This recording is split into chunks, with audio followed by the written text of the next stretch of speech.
ಎಲ್ರಿಗೂ ನಮಸ್ಕಾರ ಸ್ನೇಹಿತರೆ. ಮತ್ತೊಮ್ಮೆ ನನ್ನ ಚಾನಲ್ಗೆ ನಿಮ್ಮೆಲ್ಲರಿಗೂ ಸ್ವಾಗತ. ಸ್ನೇಹಿತರೆ, ಇವತ್ತಿನ ಈ ಒಂದು ವಿಡಿಯೋದಲ್ಲಿ ನವರಾತ್ರಿಯ 5ನೆಯ ದಿನ ಪಂಚಮಿ. ಈ ಪಂಚಮಿ ದಿನ ನಾವು ನವದುರ್ಗೆಯ 5ನೇ ಅವತಾರವಾದ ಸ್ಕಂದ ಮಾತಾ ದೇವಿಯನ್ನು ಆರಾಧನೆ ಮಾಡ್ತೀವಿ.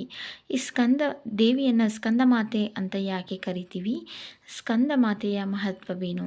ಈ ತಾಯಿ ಯಾವ ಗ್ರಹವನ್ನು ನಿಯಂತ್ರಿಸುತ್ತಾಳೆ ಮತ್ತು ಈ ತಾಯಿಯ ಪೂಜೆಯನ್ನು ಮಾಡೋದ್ರಿಂದ ನಮಗೆ ಯಾವೆಲ್ಲ ಫಲಗಳು ಪ್ರಾಪ್ತಿಯಾಗುತ್ತದೆ ಮತ್ತು ಪಂಚಮಿ ತಿಥಿ ಯಾವಾಗ ಪ್ರಾರಂಭವಾಗಿ ಯಾವಾಗ ಮುಕ್ತಾಯವಾಗುತ್ತದೆ, ಪೂಜೆಗೆ ಶುಭ ಮುಹೂರ್ತಗಳು ಯಾವುವು ಮತ್ತು ಯಾವ ಬಣ್ಣದ ಬಟ್ಟೆಯನ್ನು ಧರಿಸಿ ಯಾವ ಹೂವನ್ನು ದೇವರಿಗೆ ಅರ್ಪಿಸಬೇಕು, ಯಾವ ನೈವೇದ್ಯವನ್ನು ಸಮರ್ಪಣೆ ಮಾಡಬೇಕು ಮತ್ತು ಯಾವ ಸ್ತೋತ್ರವನ್ನು ಹೇಳಬೇಕು, ಯಾವ ಬಣ್ಣದ ಹೂವನ್ನು ಅರ್ಪಿಸಬೇಕು ಮತ್ತು ಈ ದೇವಿಯ ಒಂದು ಸಂಪೂರ್ಣ ಮಾಹಿತಿಯನ್ನು ಇವತ್ತಿನ ವಿಡಿಯೋದಲ್ಲಿ ತಿಳಿಸ್ಕೊಡ್ತೀನಿ ಸ್ನೇಹಿತರೆ. ಯಾರೆಲ್ಲ ವಿಡಿಯೋವನ್ನು ನೋಡ್ತಿದ್ದೀರೋ ವಿಡಿಯೋಗೊಂದು ಲೈಕ್ ಮಾಡೋದನ್ನು ಮರಿಬೇಡಿ ಸ್ನೇಹಿತರೆ. ಹಾಗೂ ಹೊಸಬ್ರು ಯಾರಾದರೂ ನನ್ನ ಚಾನಲ್ನ ನೋಡ್ತಾ ಇದ್ದರೆ ಪ್ಲೀಸ್ ದಯವಿಟ್ಟು ಸಬ್ಸ್ಕ್ರೈಬ್ ಮಾಡಿಕೊಂಡು ಸಪೋರ್ಟ್ ಮಾಡಿ. ಆದಷ್ಟು ವಿಡಿಯೋನ ಎಲ್ಲರಿಗೂ ಶೇರ್ ಮಾಡಿ. ಮತ್ತೊಮ್ಮೆ ಎಲ್ಲರಿಗೂ ನವರಾತ್ರಿ ಹಬ್ಬದ ಹಾರ್ದಿಕ ಶುಭಾಶಯಗಳು. ಈ ಒಂದು ನವರಾತ್ರಿ ಎಲ್ಲರಿಗೂ ಸುಖ, ಶಾಂತಿ, ನೆಮ್ಮದಿ, ಸಂತೋಷ ತಂದುಕೊಡಲಿ ಅಂತ ಭಗವಂತನಲ್ಲಿ ನಾನು ಸಹ ಪ್ರಾರ್ಥನೆ ಮಾಡ್ತಾ ಈ ವಿಡಿಯೋನ ಶುರು ಮಾಡೋಣ ಬನ್ನಿ ಸ್ನೇಹಿತರೆ. ಸ್ಕಂದಮಾತಾ ದೇವಿಯು ದುರ್ಗಾದೇವಿಯ 5ನೇ ಒಂದು ಅವತಾರ ಸ್ನೇಹಿತರೆ. ನವರಾತ್ರಿಯ 5ನೆಯ ದಿನ ಪಂಚಮಿ ದಿನ ನಾವು ಈ ತಾಯಿಯನ್ನು ಆರಾಧನೆ ಮಾಡ್ತೀವಿ.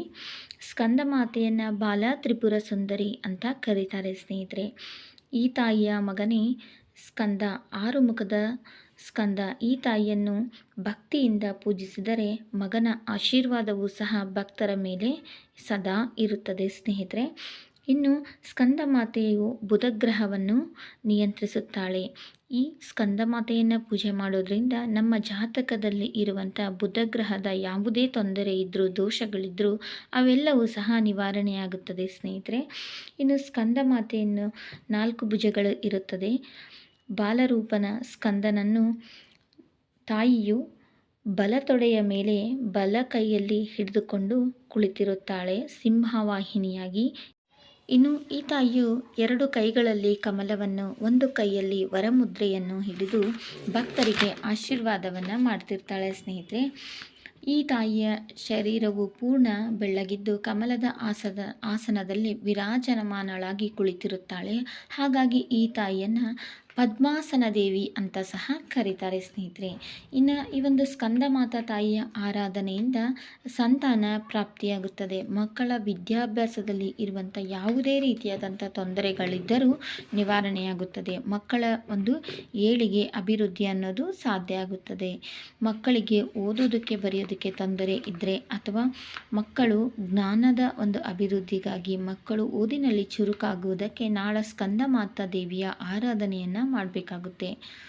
ಇನ್ನು ಅಷ್ಟೇ ಅಲ್ಲದೆ ನಾಳೆ ನಿಮ್ಮ ಒಂದು ಹತ್ತಿರ ದೇವಸ್ಥಾನಗಳಲ್ಲಿ ಸ್ಕಂದ ಮಾತೆಯ ಒಂದು ಪ್ರತಿಷ್ಠಾಪನೆಯನ್ನು ಮಾಡಿ ಆರಾಧನೆಯನ್ನು ಎಲ್ಲಿ ಮಾಡಿರ್ತಾರಲ್ಲ ಅಲ್ಲಿ ನಿಮ್ಮ ಮನೆಯಲ್ಲಿ ಓದುವಂಥ ಮಕ್ಕಳನ್ನು ಆ ದೇವಿಯ ದೇವಸ್ಥಾನಕ್ಕೆ ಕರ್ಕೊಂಡೋಗಿ ದೇವಿಯ ದರ್ಶನವನ್ನು ಮಾಡೋದ್ರಿಂದ ಮಕ್ಕಳ ಒಂದು ವಿದ್ಯೆಯಲ್ಲಿ ಅಭಿವೃದ್ಧಿಯಾಗುತ್ತದೆ ಮತ್ತು ಅವರ ಜ್ಞಾನ ಅಭಿವೃದ್ಧಿಯಾಗುತ್ತದೆ.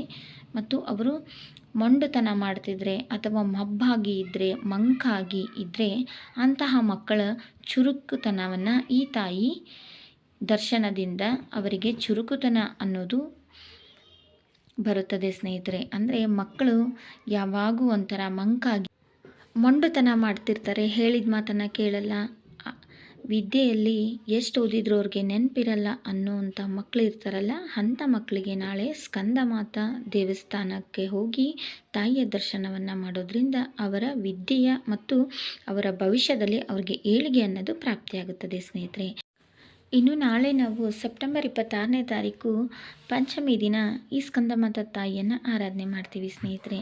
ಈ ತಾಯಿಯನ್ನು ನಾವು ಯಾವ ಸಮಯದಲ್ಲಿ ಪೂಜೆ ಮಾಡಬೇಕಂದ್ರೆ ಬೆಳಗ್ಗೆ 4 ಗಂಟೆ 44 ನಿಮಿಷದಿಂದ ಬೆಳಗ್ಗೆ 5 ಗಂಟೆ 32 ನಿಮಿಷ ಇದು ಬ್ರಾಹ್ಮಿ ಮುಹೂರ್ತ ಆಗಿರುತ್ತೆ. ಆದರೆ ಪಂಚಮಿ ತಿಥಿ ನಮಗೆ ಪ್ರಾರಂಭ ಆಗೋದು ಮಾತ್ರ ಸೆಪ್ಟೆಂಬರ್ 26ನೇ ತಾರೀಕು ಬೆಳಗ್ಗೆ 9 ಗಂಟೆ 33 ನಿಮಿಷಕ್ಕೆ ಪ್ರಾರಂಭವಾಗಿ ಸೆಪ್ಟೆಂಬರ್ 27ನೇ ತಾರೀಕು ಮಧ್ಯಾಹ್ನ 12 ಗಂಟೆ 4 ನಿಮಿಷಕ್ಕೆ ಮುಕ್ತಾಯ ಆಗುತ್ತದೆ ಸ್ನೇಹಿತರೆ.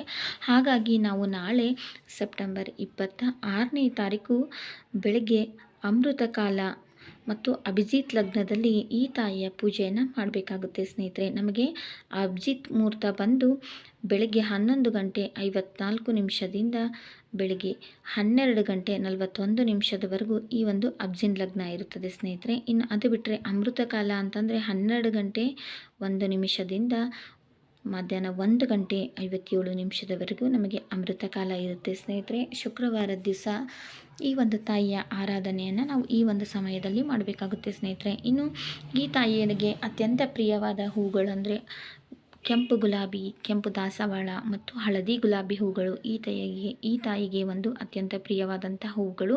ಇನ್ನು ಈ ತಾಯಿಗೆ ಹಸಿರು ಬಣ್ಣದ ಬಟ್ಟೆಯನ್ನು ಧರಿಸಿ ನಾವು ಪೂಜೆಯನ್ನು ಮಾಡಬೇಕಾಗುತ್ತೆ. ಇನ್ನು ಈ ತಾಯಿಗೆ ಅತ್ಯಂತ ಪ್ರಿಯವಾದ ನೈವೇದ್ಯ ಅಂದರೆ ಬಾಳೆಹಣ್ಣಿನಿಂದ ಮಾಡಿದಂಥ ರಸಾಯನ ಆಗ್ಬೋದು, ಬಾಳೆಹಣ್ಣಿನಿಂದ ಮಾಡಿದಂಥ ಪಾಯಸ, ಈ ರೀತಿಯಾಗಿ ಈ ತಾಯಿಗೆ ನೈವೇದ್ಯವನ್ನು ಅರ್ಪಿಸ್ಬೋದು.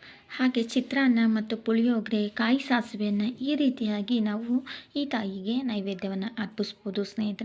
ಇನ್ನು ಈ ತಾಯಿಗೆ ನಾವು ಯಾವ ಮಂತ್ರವನ್ನು ಹೇಳಿಕೊಂಡು ಪೂಜೆ ಮಾಡಬೇಕಂದ್ರೆ ಓಂ ಸ್ಕಂದ ಮಾತಾ ದೇವಿಯೇ ನಮಃ, ಓಂ ಸ್ಕಂದ ಮಾತಾ ದೇವಿಯೇ ನಮಃ ಈ ಮಂತ್ರವನ್ನು ನಾವು 108 ಬಾರಿ ಹೇಳಿಕೊಂಡು ಅರ್ಚನೆಯನ್ನು ಮಾಡೋದ್ರಿಂದ ಸ್ಕಂದ ಮಾತೆಯ ಪೂರ್ಣ ಆಶೀರ್ವಾದ ನಮಗೆ ಸಿಗುತ್ತೆ ಸ್ನೇಹಿತರೆ. ಇನ್ನು ಈ ಸ್ಕಂದ ಮಾತಾ ತಾಯಿಯ ಆರಾಧನೆಯಿಂದ ಸುಖ, ಶಾಂತಿ, ನೆಮ್ಮದಿ ಪ್ರಾಪ್ತಿಯಾಗುತ್ತದೆ ಅನ್ನುವ ನಂಬಿಕೆ ಇದೆ ಸ್ನೇಹಿತರೆ. ಹಾಗಾಗಿ ನಾಳೆ ತಪ್ಪದೆ ಎಲ್ಲರೂ ಈ ತಾಯಿಯ ಆರಾಧನೆಯನ್ನು ಮಾಡಿ ಸ್ನೇಹಿತರೆ.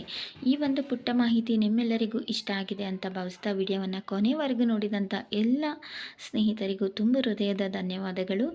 ಹಾಗೂ ಈ ವಿಡಿಯೋವನ್ನು ಆದಷ್ಟು ಎಲ್ರಿಗೂ ಶೇರ್ ಮಾಡಿ. ಹಾಗೆ ಪ್ಲೀಸ್ ಫ್ರೆಂಡ್ಸ್, ಎಲ್ಲರೂ ಈ ವಿಡಿಯೋನ ಯಾರೆಲ್ಲ ನೋಡ್ತಿದ್ದೀರಲ್ಲ ನನ್ನ ಚಾನಲ್ನ ಸಬ್ಸ್ಕ್ರೈಬ್ ಮಾಡದೆ ನೋಡ್ತಿದ್ರೆ ಪ್ಲೀಸ್ ದಯವಿಟ್ಟು ಸಬ್ಸ್ಕ್ರೈಬ್ ಮಾಡಿಕೊಂಡು ವಿಡಿಯೋಗೊಂದು ಲೈಕ್ ಮಾಡೋದನ್ನು ಬರೀಬೇಡಿ. ಹಾಗೆ ಅನಿಸಿಕೆ ಅಭಿಪ್ರಾಯಗಳನ್ನು ಕಮೆಂಟ್ ಮುಖಾಂತರ ಕಮೆಂಟ್ ಮಾಡಿ ಅಂತ ಹೇಳ್ತಾ ಮತ್ತೊಮ್ಮೆ ಎಲ್ರಿಗೂ ನವರಾತ್ರಿ ಹಬ್ಬದ ಹಾರ್ದಿಕ ಶುಭಾಶಯಗಳು ಸ್ನೇಹಿತರೆ. ಮತ್ತೊಂದು ವಿಡಿಯೋದೊಂದಿಗೆ ಮತ್ತೆ